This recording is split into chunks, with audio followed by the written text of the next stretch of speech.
Folks, are fighting games becoming too unga bunga? Are they becoming too offensively oriented, too brain dead? That's the opinion that some people seem to have. Like this tweet that sparked quite a bit of discussion in the FGC from SP A Bad Idea. I've noticed that recent fighting games are having a paradigm shift towards aggression mechanics like Drive Rush, Wild Assault, Raging Chain, and even Tekken 8's new Heat system. We're moving past the age of footsies and neutral and into an age of unga. So yeah, a lot of people have been talking about this, and I wanted to give my thoughts of, are fighting games becoming too sort of offensively oriented? Are we losing the classic ground-based footsies that fighting games are known for? Let's talk about it a little bit. So the response that a lot of people had to this was, well, fighting games have always been unga bunga, which is definitely true to an extent. You know, Lord Knight posted this really great compilation that he put together of all the most neutral skipping, crazy, like just instantly get in and start your offense, and there's really nothing the opponent can do to stop it type mechanics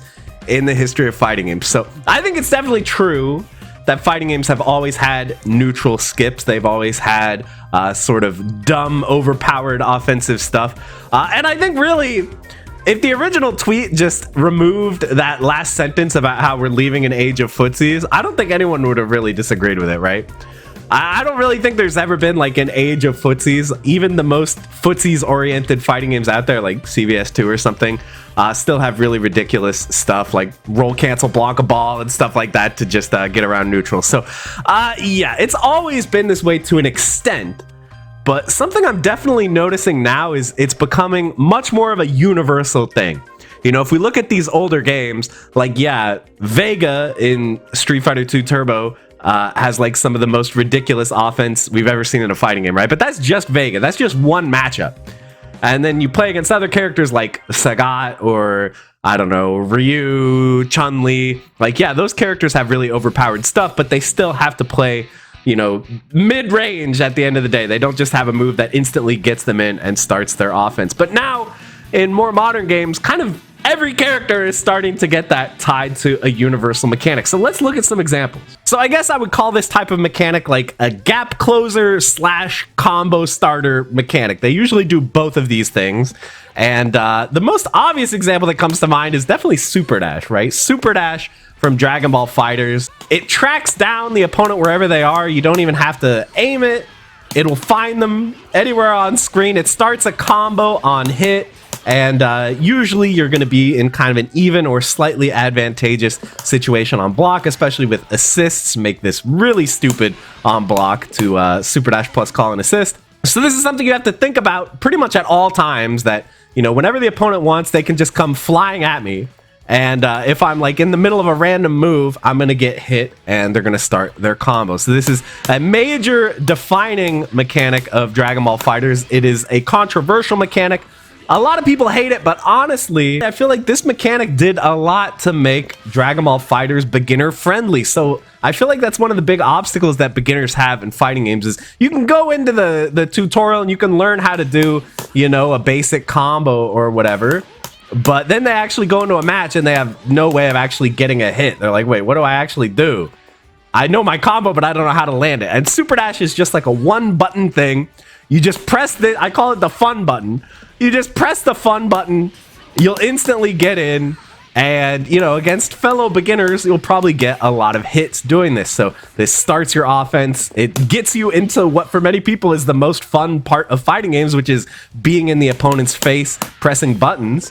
And yeah, I think for beginners, this was a really fantastic mechanic. For more experienced players, it definitely was an annoying mechanic at times, especially when you factor in like weird glitchy behavior where Super Dash could like flip around and hit on the back and do all kinds of weird stuff. So it was a frustrating mechanic at times, but I think for Dragon Ball FighterZ, which the intent of this game, I think, was to be beginner friendly and to bring in people who were Dragon Ball fans, bring them into being fighting game fans, I think the mechanic did a really good job. So in the context of Dragon Ball FighterZ, I think Super Dash was actually a pretty great mechanic. All right, the next most obvious example of this gap closer plus combo starter, I think, is Drive Impact, right?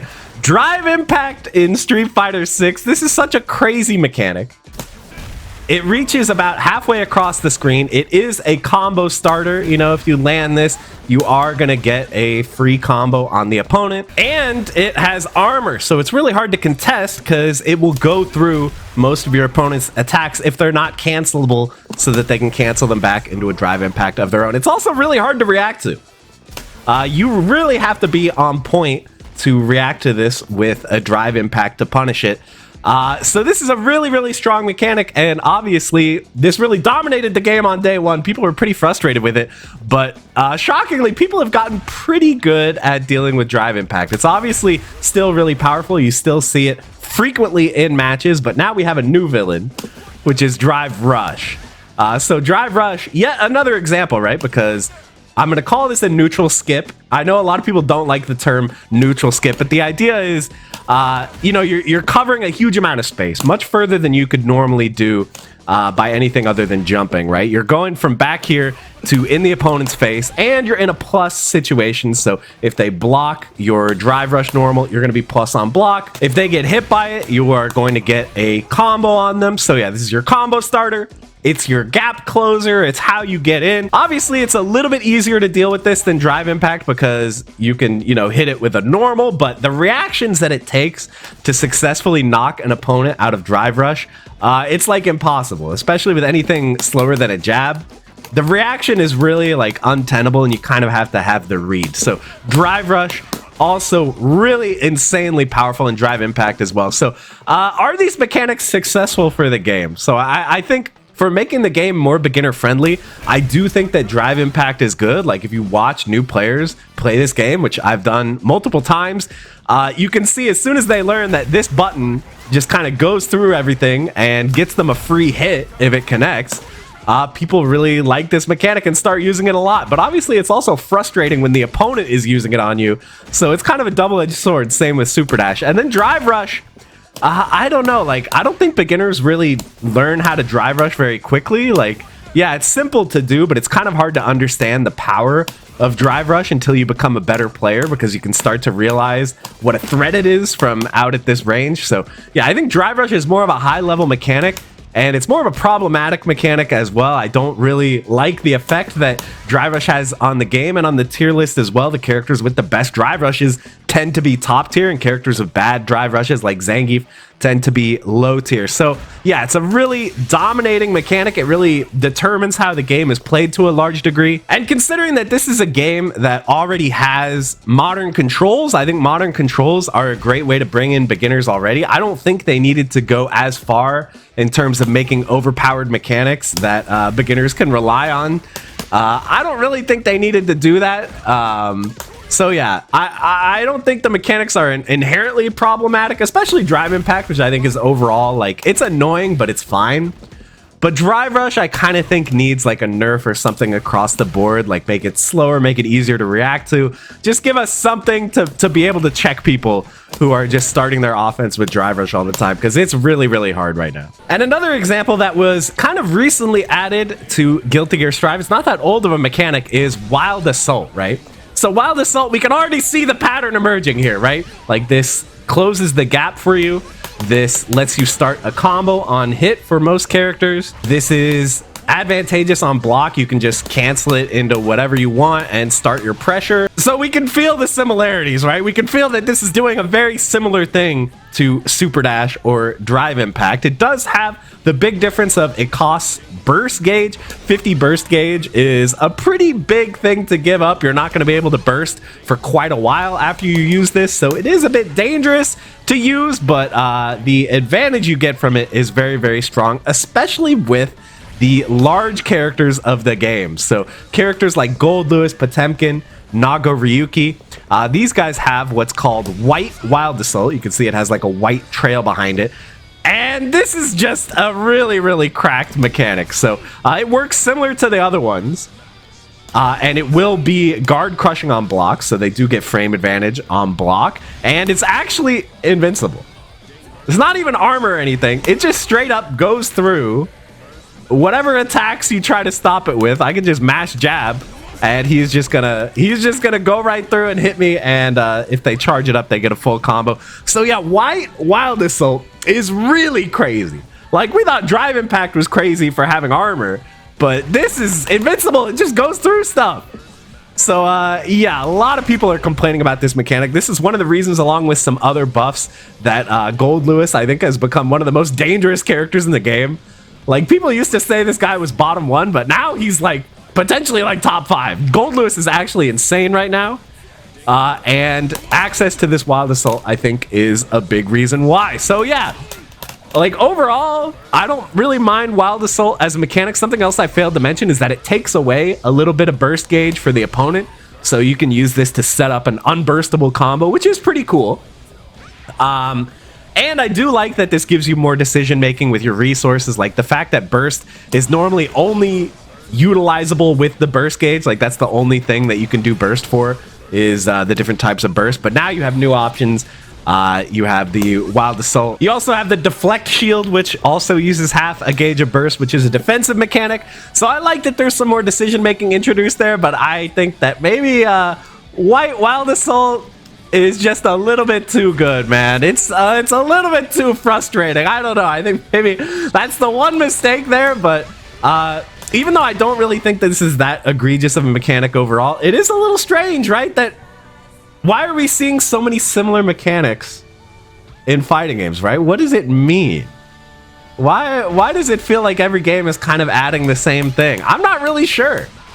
This could just be convergent evolution, like they all just happen to add a mechanic that moves you forward and starts your combo and is hard to stop in neutral. You know, it might just be a coincidence, but to me it kind of feels like developers have seen the success of games like Dragon Ball FighterZ, and they've said, okay, well, why don't we add a fun button too? If Super Dash is the fun button, let's add our own. That's kind of how it feels to me. I don't know if that's actually true, but that's the impression that I get.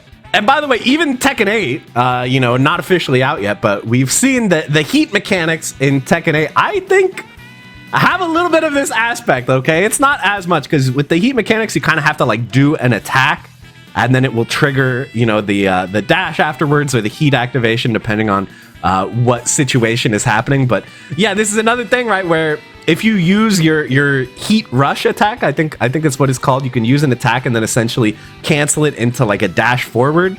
Yeah, you're kind of like doing the same thing where you're doing a big attack that is safe on block, starts a combo on hit. It's not necessarily like a neutral skip or a gap closer in the same way, but a lot of these are on really big hitboxes. Like we've seen it from Paul with like his dead fist. So yeah, it's like some of these, yeah, you can see like the run up there on the heat activation.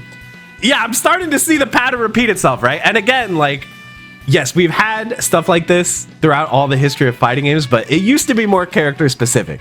And now it's just a thing that everybody can do. So I think overall, I don't like hate these mechanics or anything. I think especially in the case of Super Dash, I think that was done really well. I think Drive Impact is not nearly as problematic as we thought it was. Drive Impact is overall a frustrating but somewhat fair mechanic, other than when you're in Burnout, then it becomes really unfair. So I don't hate these mechanics that much, but it is a little worrying to me that we're kind of homogenizing characters in these ways. Like, if it used to be something that made a character unique, like Vega's unique thing, even though I hate it, his unique thing is jumping off the wall. But now it feels like everybody kind of has a more homogenized kit because these universal mechanics are so strong and dominate neutral. So yeah, I guess overall, summarizing my thoughts, I don't think that the age of footsies is over. I think footsies definitely still exist in fighting games in a big way.